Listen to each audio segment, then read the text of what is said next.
Vous avez une historique d'entorse de cheville à répétition. Ou si un de vos collègues se vire souvent la cheville, cette vidéo est pour vous.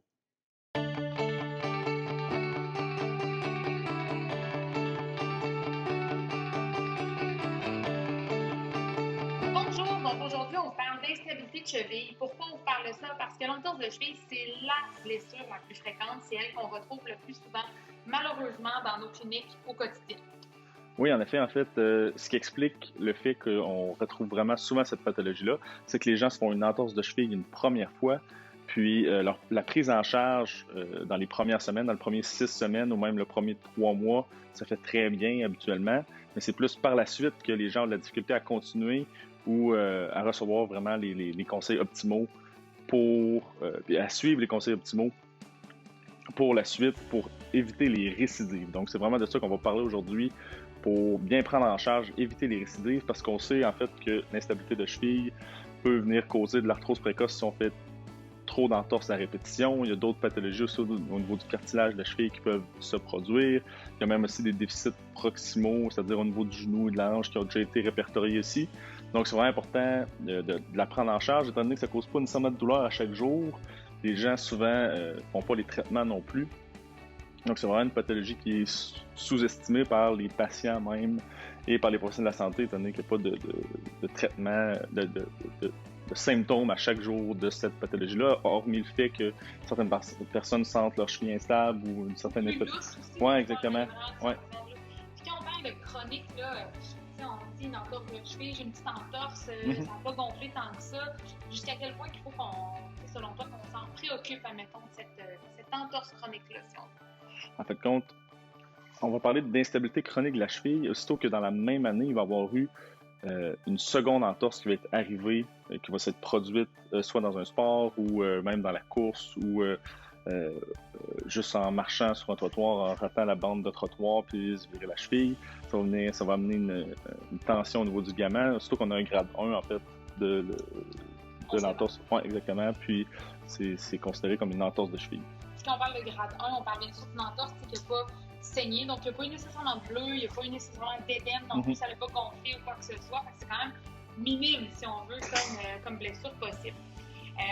Ça, qu'est-ce que ça fait en fait quand on parle d'instabilité chronique? Pourquoi est-ce qu'on a de la misère à se reprendre, se remettre sur pied comme il faut? Comme tu disais, Dominique, c'est qu'on ne fait pas nos exercices parce qu'à un moment donné, on est tanné de faire des exercices de physio. Puis c'est surtout que dans le quotidien, ça ne nous fait pas grand-chose. Ouais, on ne sait pas nécessairement quel exercice qui est le plus optimal pour éviter ces récidives-là, puis quelle conduite à avoir, qu'est-ce qui est vraiment important. Donc, c'est vraiment de ça qu'on va parler aujourd'hui. Je pense qu'on vous a bien mis en contexte sur les conséquences possibles de pas bien gérer cette entorse-là. Puis là, nous, on va parler d'un suivi là, sur 1 an, en fait, de l'instabilité de la cheville, l'instabilité chronique ou juste le suivi de l'entorse de cheville. Fait qu'on parle de 1 an, ça peut faire peur un peu. Ouais. Il faut savoir, en fait, là, que ces exercices-là, on les veut sur 1 an, ce qu'on va vous démontrer aujourd'hui. Mais c'est principalement jusqu'à, en fait, la disparition complète des symptômes d'instabilité en tant que tel. Ces symptômes-là, je suis pas sûre qu'on les comprend tous. C'est pas de la douleur dont on parle. Comment tu pourrais expliquer ça? Qu'est-ce qu'on veut aller travailler par les exercices qu'on va démontrer? En fait, quand on a une entorse de cheville, il y a plusieurs ligaments, plusieurs muscles, tendons qui sont affectés par cette entorse-là, étant donné qu'il y a eu un œdème qui soit important ou léger. Mais c'est surtout le ligament, en fait. Dans les ligaments, il y a des petits nerfs, finalement, qui nous disent où est-ce que notre cheville se place. On appelle ça de la proprioception. Puis ces déficits proprioceptifs-là, c'est eux qui sont en cause, en partie, de la récidive de l'entorse de cheville. Donc, ouais, exactement.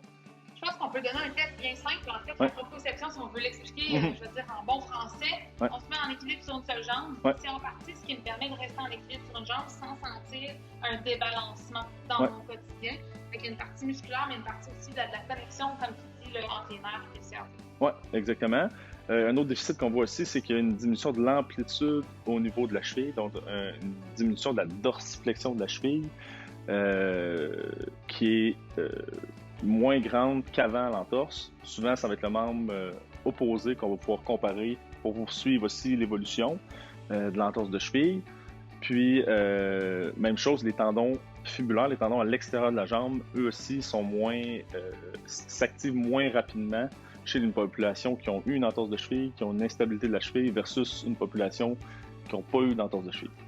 Puis, comme on peut dire, la dorsiflexion dont tu parles, juste, on ramène ça dans votre quotidien, la descente d'escalier, quand vous devez vous plier votre cheville, vous flexer votre cheville pour aller descendre à la prochaine marche, c'est un des points principaux, je pense, qu'on peut amener au quotidien. Puis quand on parle de ralentissement, c'est vraiment comme si il y a une bulle dans vos fibreurs avant qu'ils rentrent en action. On pourrait dire ça comme ça. Exact.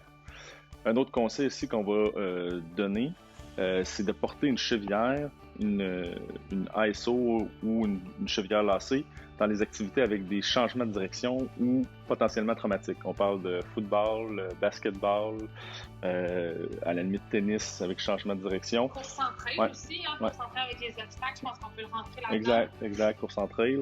Donc, ça diminue de 70% vos chances de récidive d'entorse si vous la portez sur un an, simplement dans ces activités-là. C'est important de ne pas la porter au quotidien, c'est important de juste la porter dans ces activités de changement de direction potentiellement traumatiques. Puis, c'est ça, en fait, ça va diminuer de 70% les chances de récidive d'entorse de cheville, même si c'est la première fois que vous avez une entorse de cheville. Je pense qu'on peut y aller par les exercices. Donc, on parle donc chevillère pour un an, comme Dominique vient de dire. Puis voici maintenant 3 exercices super simples que vous pourrez faire à la maison pour prendre en charge cette instabilité-là et éviter qu'elle se chronicise, donc qu'elle perdure dans le temps. On y va pour les exercices. Super. Donc, 3 exercices bien simples à mettre en place pour votre instabilité chronique. Numéro 1. Le premier exercice, c'est vraiment pour travailler votre proprioception, c'est-à-dire votre contrôle de votre cheville, votre équilibre et votre capacité à vous rééquilibrer principalement. Je vous conseille de vous mettre vraiment sur, je vais dire un carré de céramique. Pratiquement à la maison, la plupart des gens ont ça, une céramique. Et ce qu'on va faire, c'est l'exercice en étoile. Donc, vous mettez simplement sur une jambe, vous allez viser 6 à 8 points autour de vous dans l'objectif d'aller toucher avec le bout de votre pied qui est non blessé. Donc, vous êtes en équilibre sur la jambe qui est blessée. Avec le bout de l'autre pied, vous allez toucher, comme vous voyez là, présentement, l'extrémité d'un côté et de l'autre, en avant, en arrière, et même d'ajouter des diagonales là, à cet exercice-là. Vous pouvez faire une dizaine de tours d'horloge, si on veut, pour avoir complété votre exercice pour la journée. Ça, c'est le premier. Votre deuxième exercice que vous pouvez maintenant réaliser, c'est vraiment pour travailler votre instabilité ou votre capacité, en fait, là, à réveiller un petit peu plus rapidement vos fibulaires, comme Dominique disait tantôt. On veut que nos fibulaires deviennent un petit peu plus actifs parce qu'ils sont en vacances depuis un certain temps. Pour les ressortir de ça, très simple. Vous prenez une serviette simplement. Vous allez la rouler, faire un beau petit boudin et vous pouvez prendre une serviette qui est un petit peu plus grosse pour commencer. Ça va vous permettre d'avoir un peu plus de facilité au départ. Donc, vous prenez votre serviette, vous l'attachez avec soit du tape, soit d'un élastique à chaque bout pour la maintenir en forme de rouleau et vous allez la mettre de façon parallèle à votre pied. Donc, vous vous mettez dans le même sens que le rouleau de serviette, votre pied sur le dessus pour vraiment travailler votre déséquilibre droite-gauche puis être capable de contrebalancer ça ou vous restabiliser à ce niveau-là. Plus vous voulez augmenter votre difficulté, plus vous diminuez la surface de contact sur votre pied. Donc, vous y allez avec un rouleau de serviette qui est un petit peu plus raide, qui est un petit peu plus petit pour vraiment s'assurer de garder votre pied, si on veut, dans les airs. Ça, c'est votre deuxième exercice. Votre troisième exercice, eh bien, on y va un petit peu plus là, dans le fonctionnel, on y va un petit peu plus dans le dynamique. Ça serait de commencer à faire des sauts sur place. Ça peut être des sauts latéraux, donc que vous sautez de la jambe droite à la jambe gauche. Ça peut être des sauts également que vous y allez plus à une jambe. Donc, avec votre même jambe blessée, vous faites des sauts vraiment de droite à gauche et d'avant-arrière pour aller travailler un petit peu plus de dynamisme au travers de tout ça. Et finalement, dans le cas où est-ce que vous, votre dorsiflexion, comme disait Dominique, était limitée, voici un étirement que vous pourriez faire également. Étirement qui ressemble un petit peu à un étirement du mollet. La seule chose, c'est que vous rajoutez une flexion dans votre genou pour vraiment aller travailler là, au maximum la mobilité de votre cheville. Ça, vous n'hésitez pas à le travailler une bonne trentaine de secondes, 30-40 secondes, 3 à 5 fois par jour, jusqu'à temps que ce mouvement-là soit super confortable. Bon exercice! Donc, merci Edith pour ces conseils, ces exercices. Je pense que ça va aider vraiment les gens à la maison pour éviter les récidives.